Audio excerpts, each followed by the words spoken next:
premier pays qu'on a visité, c'était le Danemark. On en a presque fait tout le tour.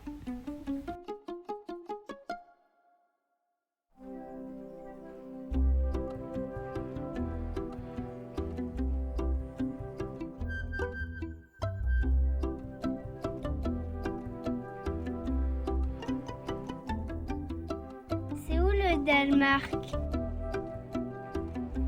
Le Danemark est situé au nord de l'Allemagne et plus précisément il est localisé entre la mer du Nord et la mer Baltique. Le pays est composé de plein d'îles, dont 2 principales, la Fionie et la Seeland, où est située la capitale Copenhague, mais aussi d'une presqu'île, le Jutland, qui est la partie rattachée au nord de l'Allemagne.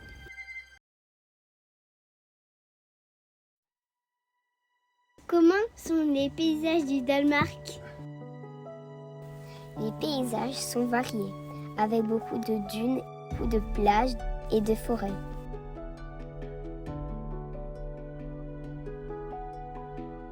Il y a aussi de nombreuses petites villes pleines de charme et il y fait en général particulièrement calme, pas comme l'agitation des villes que nous connaissons en Belgique. On a trouvé le pays très fleuri. Il y a des fleurs partout, dans les villes, le long des champs, et les cimetières sont très jolis. En Belgique, il n'y a que 65 km de côte, mais au Danemark, il y en a 7400, avec souvent des plages de sable blanc et fin, et même certaines où il est possible de conduire jusqu'à l'eau.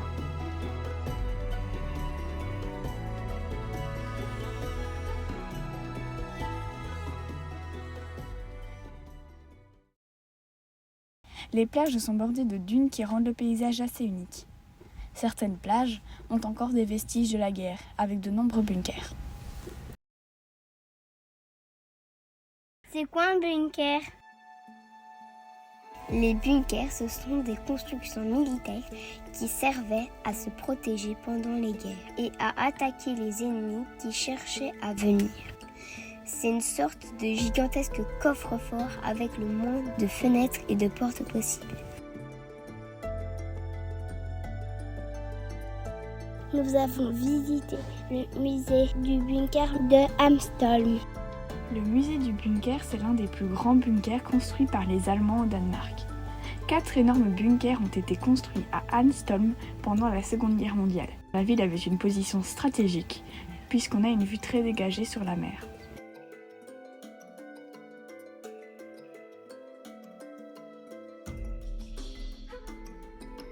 La construction des bunkers a commencé en 1940. Le musée est placé dans un des 4 gros bunkers. Il y a 3 parties principales. La salle des munitions, la fosse où se trouvait le canon et les logements des soldats. Au milieu du bunker, il y avait un canon qui pouvait envoyer des missiles de 38 cm de diamètre. Le gros canon n'existe plus, mais certaines pièces du bunker sont très bien conservées. Par exemple, 2 pièces pour les munitions. Comme les missiles étaient très lourds, on les chargeait à l'aide d'une genre de pince qui fonctionnait sur des rails au plafond. Puis, ils étaient transportés dans des petits trains. Nous avons aussi visité la partie où vivaient les soldats. Ils étaient nombreux, dans des petites pièces, et ils n'avaient pas beaucoup d'intimité.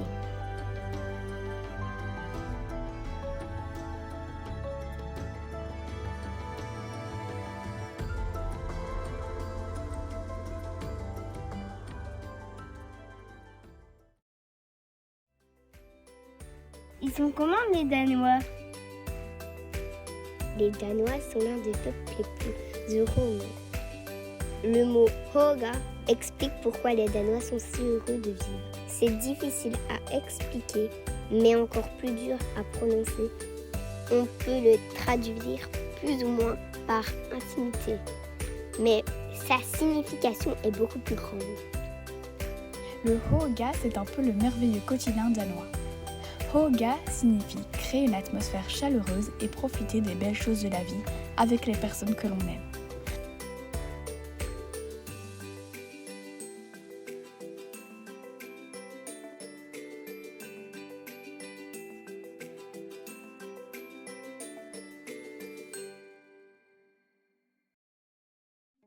Dans notre prochaine vidéo, nous serons déjà en Suède.